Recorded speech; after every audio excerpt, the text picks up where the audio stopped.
Shalom, selamat Paskah. Saat ini kita akan belajar firman Tuhan bersama-sama dalam momen Paskah dalam kitab Lukas pasal 15 ayat yang ke-18 sampai yang ke-24, berikut tentang kisah anak yang hilang. Tapi satu hal yang saya mau bagikan adalah kalau kita berbicara tentang Paskah, maka kita akan mengingat tentang bagaimana pengorbanan Yesus buat hidup kita. Bagaimana apa yang Yesus buat, apa yang Yesus korbankan, apa yang Yesus kasih buat hidup kita. Dan satu hal yang sangat memberkati saya adalah bahwa Paskah berbicara tentang bagaimana Yesus tinggalkan kemuliaannya Dia, bagaimana Yesus tinggalkan puji-pujian yang Dia terima di surga.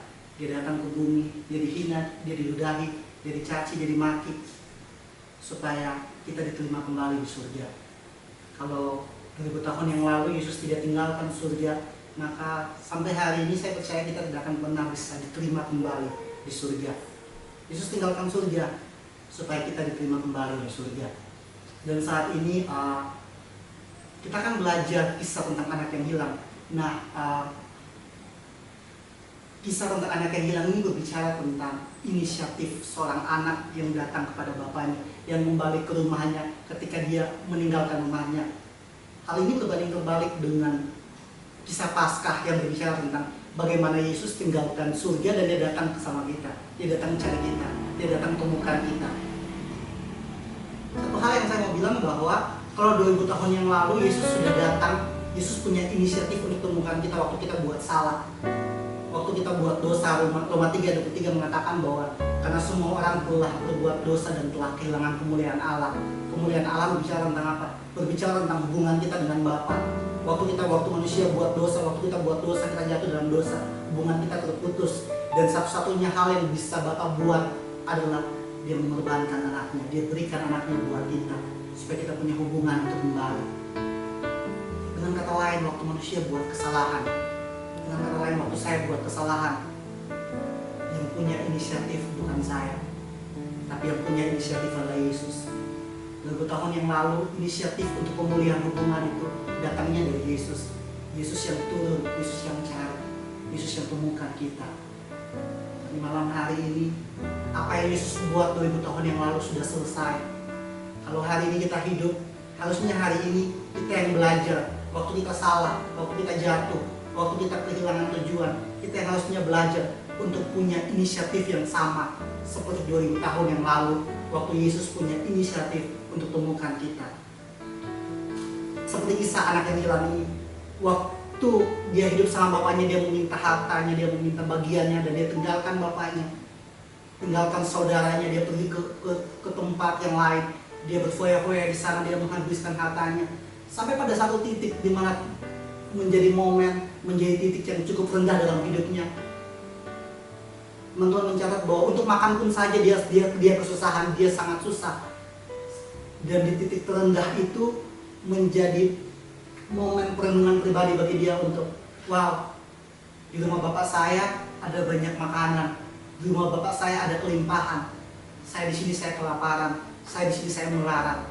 Dan dia punya inisiatif, oh iya, saya akan kembali ke bapak.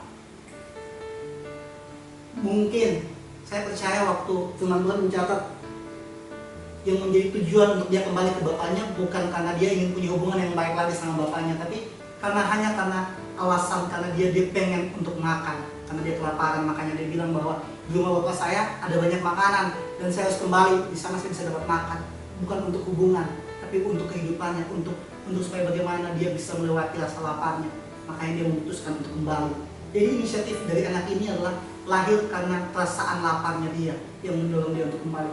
Tapi suatu hal yang luar biasa terjadi adalah waktu dia memutuskan untuk kembali, waktu bapaknya melihat dia, bapaknya berlari dan menyambut dia. Bapaknya bahkan menuduh hamba-hambanya untuk memberikan pakaian yang terbaik bagi dia. Satu hal yang sangat luar biasa adalah bahwa waktu kita memutuskan untuk kembali adalah waktu di mana kita diterima kembali. Adalah waktu di mana segala sesuatu di hidup kita dipulihkan kembali. Malam hari ini saya mau share satu hal adalah kita tidak bisa mencari tempat lain, kita tidak bisa mencari solusi di siapapun untuk menolong hidup kita, untuk memulihkan keadaan kita. Kalau kita cari sama manusia, kita akan capai, kita akan temukan kekecewaan, kita akan temukan kekesalan. Manusia tidak bisa untuk memulihkan hidup kita.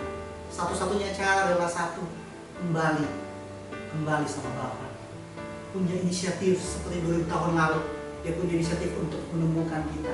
Dia tinggalkan surga supaya dia bertemu dengan kita.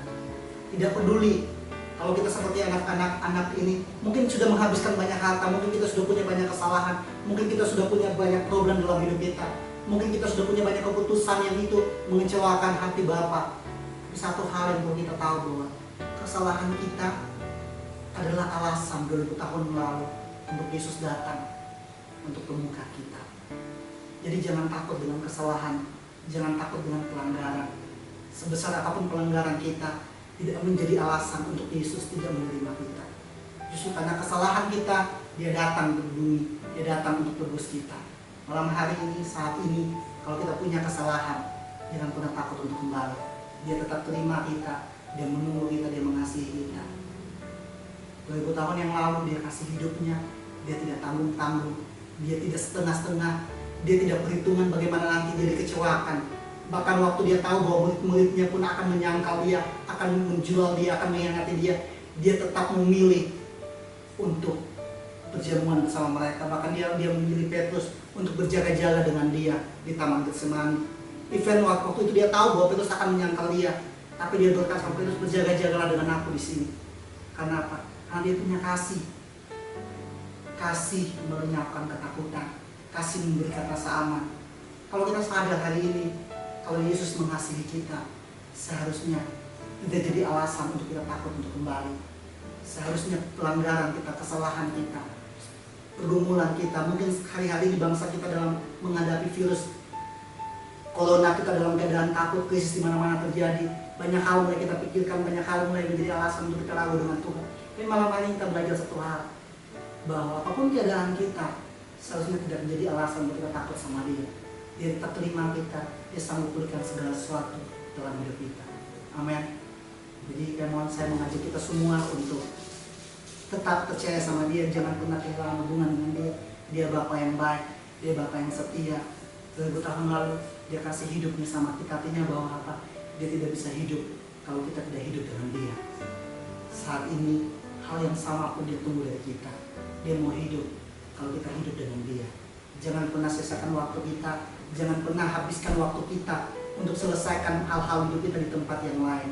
Waktu kita kembali, Yesus terima, Yesus selesaikan, Yesus memulai hal yang baru dalam hidup kita.